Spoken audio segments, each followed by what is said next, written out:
आज हम स्टार्ट करने जा रहे हैं एड्रेनोसेप्टर ब्लॉकर्स। एड्रेनोसेप्टर ब्लॉकर्स को हम दूसरे वर्ड में सिम्पैथोलाइटिक्स भी कहते हैं, क्योंकि ये सिंपैथेटिक सिस्टम के अगेंस्ट काम करता है। ठीक है, तो ये बेसिकली होता है, दो ग्रुप्स इसके होते हैं। जो फर्स्ट ग्रुप है वो होते हैं अल्फा ब्लॉकर्स,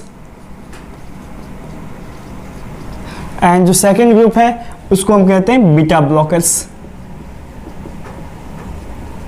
ठीक है, अब अल्फा ब्लॉकर फर्दर जो है 3 टाइप्स के हैं, alpha 1 blocker, alpha 2 selective blocker and non selective alpha blocker.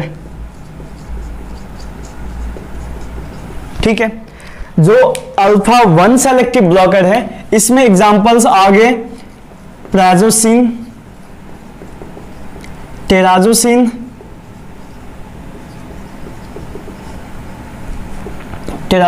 इसके बाद आ गया डोक्साइजोसिन, जैसे बहुत सारे ड्रग, डोक्साइजोसिन।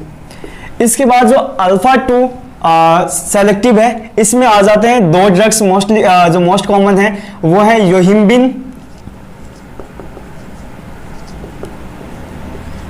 एंड दूसरा है राउवल्स्किन। नाम मुश्किल है लेकिन आपको याद करना जरूरी है। ठीक है, इसके बाद नॉन सेलेक्टिव फर्दर ये 2 टाइप के होते हैं, एक होते हैं इरिवर्सिबल।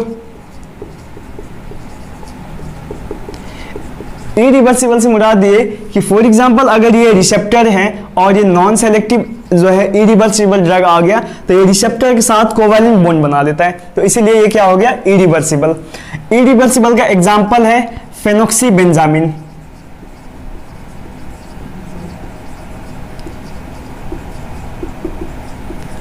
एंड दूसरा है रिवर्सिबल, और रिवर्सिबल का एग्जांपल है फेंटोलामिन।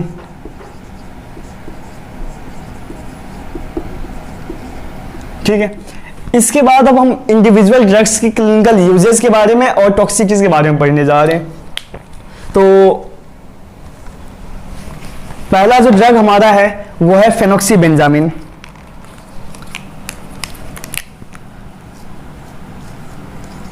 फेनोक्सीबेंजामिन, अब आप यहां से देख सकते हैं फेनोक्सीबेंजामिन क्या है, irreversible non selective alpha blocker है। ठीक है, अब इसके यूजेस के बारे में हम पढ़ लेते हैं कि इसको कहां यूज करते हैं। तो इसको यूज करते हैं, एक्चुअली इसका जो नेचर होता है वो होते हैं H1 रिसेप्टर जो होते हैं एंटी हिस्टामिन के, H1 हिस्टामिन रिसेप्टर जो होते हैं, रिसेप्टर पर ये काम करता है और उसको इनएक्टिवेट करता है, तो ये H1 हिस्टामिन रिसेप्टर इनहिबिटर है। तो इसीलिए हम इसको जो है मैस्टोसाइटोसिस में भी देते हैं। अगर मास्ट सेल बहुत ज्यादा हो गया है, अगर मास्ट सेल बहुत ज्यादा हो गया है तो उस पेशेंट में हम फेनोक्सीबेंजामिन देंगे। इसके बाद हम देते हैं ये फेनोक्सीबेंजामिन अगर किसी बंदे को जो है फियोक्रोमोसाइटोमा हो गया है, तो फियोक्रोमोसाइटोमा से एसोसिएटेड स्वेटिंग एंड हाइपरटेंशन, जो कि फियोक्रोमोसाइटोमा की वजह से हुआ है। फियोक्रोमोसाइटोमा का मतलब हो गया कि ये एड्रेनल मेडुल्ला का ट्यूमर है, तो उसकी वजह से अगर स्वेटिंग और हाइपरटेंशन हो गया तो उसको ट्रीट करने के लिए हम फेनोक्सीबेंजामिन देते हैं। ठीक है, और जो थर्ड इसका यूज है वो है रेनॉल्ड्स डिजीज।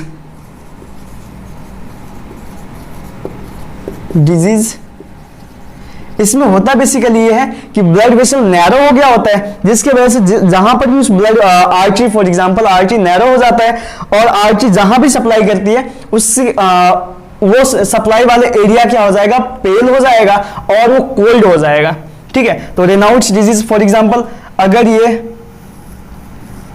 एक मैंने ये हैंड बनाया है और यहाँ पे अल्नर आर्टरी था, अल्नर आर्टरी में हो गया रेनॉल्ड्स डिजीज। ठीक है, तो ये इस एरिया को सप्लाई कर रहा था तो ये एरिया हो जाएगा पेल, कोल्ड हो जाएगा। और दूसरा होता है फ्रस्ट बाइट। First bite. अक्सर जब हिमालयज पे जाते हैं लोग तो ये फर्स्ट बाइट हो जाता है वैजोकॉन्स्ट्रिक्शन की वजह से। तो इन दोनों कंडीशन में जो है फेनोक्सीबेंजामिन क्या कराता है, वैजोडाइलेशन करा के जो है ट्रीट इस कंडीशन से बाहर निकालता है, मतलब बंदे को रिकवर करता है। इसके बाद जो ये हो गया, ये 3 इसका यूजेज हो गया, ठीक है। इसके बाद हम पढ़ लेते हैं इसके एडवर्स इफेक्ट के बारे में।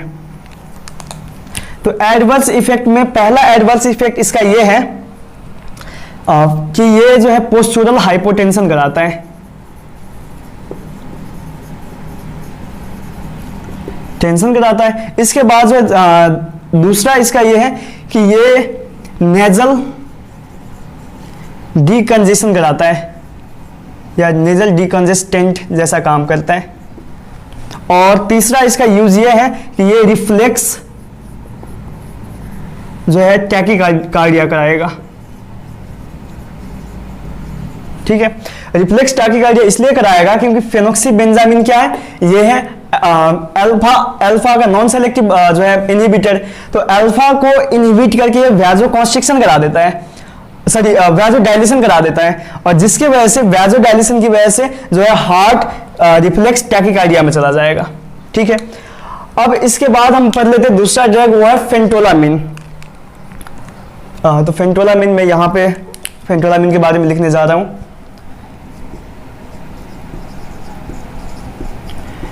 फेंटोलामिन is basically reversible non selective alpha blocker, ठीक है। अब इसके भी हम यूजेस के बारे में पढ़ लेते हैं और जो है पढ़ लेते हैं इसके एडवर्स इफेक्ट्स। तो इसका यूजेस सेम ऐसे ही है कि इसको भी फियोक्रोमोसाइटोमा के diagnosis plus treatment of pheochromocytoma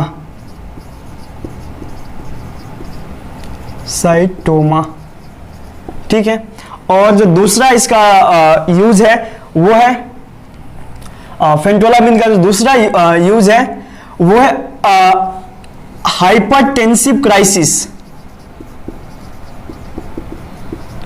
crisis जो मेनली इन 2 वजह से अगर हुआ होगा तो उसको ट्रीट करने के लिए फेंटोलामिन देते हैं। और वो 2 वजह ये हैं कि एक तो हुआ होगा ये हाइपरटेंसिव सडन विथड्रॉल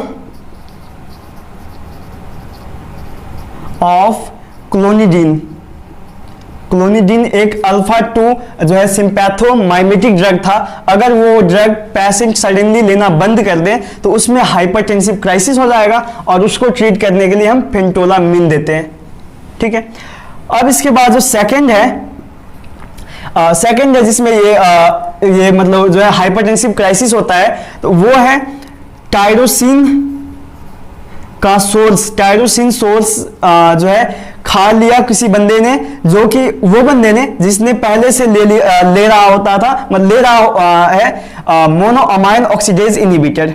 तो tyrosine intake by patient who is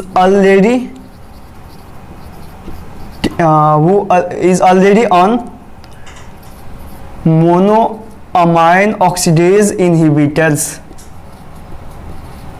वो पहले से मोनोअमाइन ऑक्सीडेज इनहिबिटर खा रहा है और उसने जो है चीज जैसा प्रोडक्ट खा लिया जिसमें टायरोसिन बहुत ज्यादा है, तो उसमें हाइपरटेंसिव क्राइसिस हो जाएगा और उसको ट्रीट करने के लिए फेंटोलामिन दिया जाता है, ठीक है। और इसके जो एडवर्स इफेक्ट्स हैं, एडवर्स इफेक्ट इसका और इसका सेम है, ठीक है। तो इसका ये यूजेस पहले में इधर ये यूजेस हो गया, ठीक है।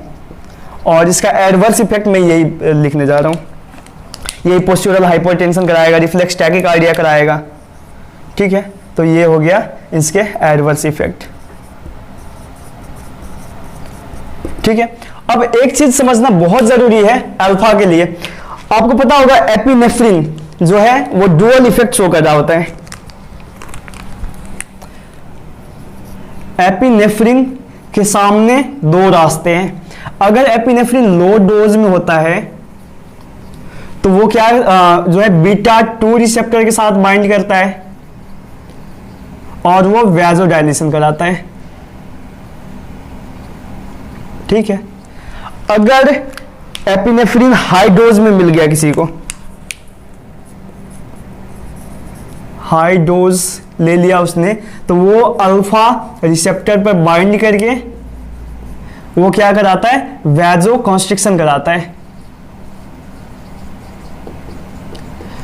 तो अगर किसी बंदे में वैजो कॉन्स्ट्रिक्शन की वजह से बीपी ज्यादा हुआ है और उस बंदे को हम दे रहे हैं अल्फा ब्लॉकर, या तो फेनोक्सीबेंजामिन या फिर फेंटोलामिन अगर दे रहे हैं, तो उसमें क्या होगा, ये वाला एक्शन तो ब्लॉक हो जाएगा, ये वाला एक्शन पूरा का पूरा जो है नीचे वाला एक्शन ब्लॉक हो गया।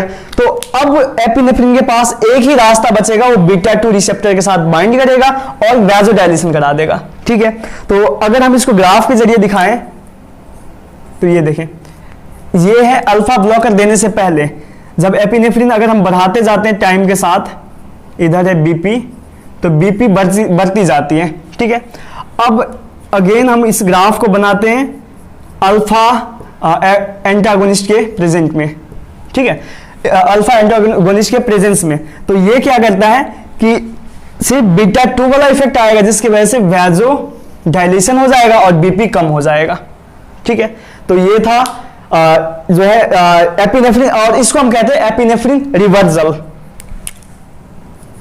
एपिनेफ्रिन रिवर्सल कहते हैं इसको, रिवर्सल। ठीक है, इसके बाद एक चीज और हम पढ़ लेते हैं, वो है जो अल्फा 1 रिसेप्टर है, वो फर्दर 2 टाइप के होते हैं, अल्फा 1A और अल्फा 1B रिसेप्टर। ठीक है, तो अल्फा 1A रिसेप्टर जो है प्रोस्टैटिक स्मूथ मसल पर होता है, स्मूथ मसल पर होता है, प्लस ये यूरिनरी ब्लैडर पे होता है, ब्लैडर के ट्राइगोन पर होता है। ठीक है, तो अगर किसी बंदे को बेनाइन प्रोस्टेटिक हाइपरप्लेजिया हो गया है, तो उसमें हम क्या देंगे, अल्फा 1A ब्लॉकर देंगे। ठीक है, और उसके अंदर आ जाते हैं ड्रग्स, इसके जो ब्लॉकर्स है वो ड्रग का नाम है टैमसिलोसिन, अल्फिजोसिन, और जो तीसरा है उसका नाम है सोलिडोसिन। तो ये तीनों के तीन जो है अल्फा 1A ब्लॉकर है, और ये जो है बीपीएच बेनाइन प्रोस्टेटिक हाइपरप्लेजिया को ट्रीट करने के लिए जो है यूज करते हैं। ठीक है, सेकेंड कैटेगरी जो है, सेकेंड कैटेगरी में यहां पर लिखने जा रहा हूं,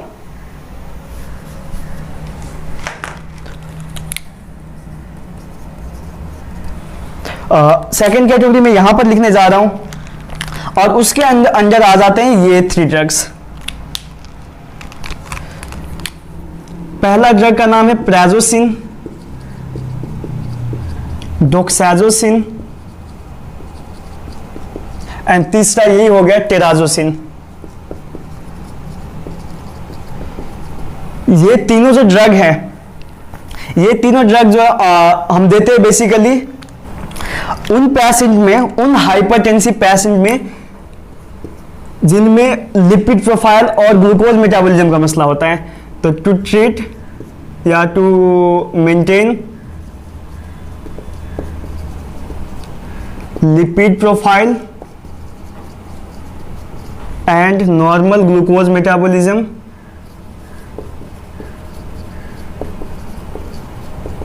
इन hypertensive patient.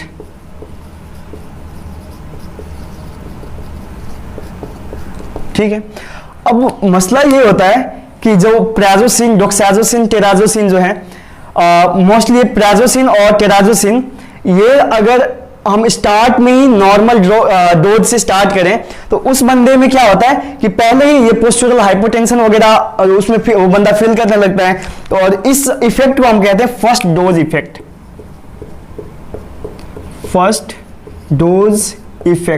First dose effect का मतलब यही हो गया कि अगर वो बंदा नॉर्मल डोज स्टार्ट से ही लेने लगे तो उसमें जो sign and symptoms adverse effect जैसा आएगा उसको हम कहते हैं फर्स्ट डोज इफेक्ट।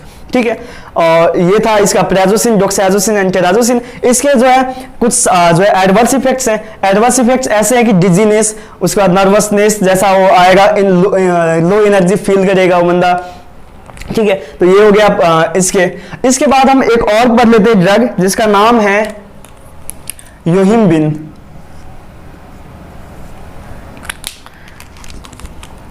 योहिम्बिन जो ड्रग है आप इधर मेरे लेफ्ट साइड में देख सकते हैं, ये अल्फा टू सेलेक्टिव ब्लॉकर है। ठीक है, और इसका यूज ये है, इसको हम जो है सेक्सुअल स्टिमुलेंट के फॉर्म में यूज कर सकते हैं,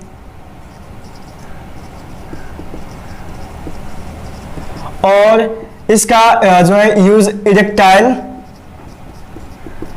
डिसफंक्शन के पेशेंट में मतलब जो है इसका यूज है।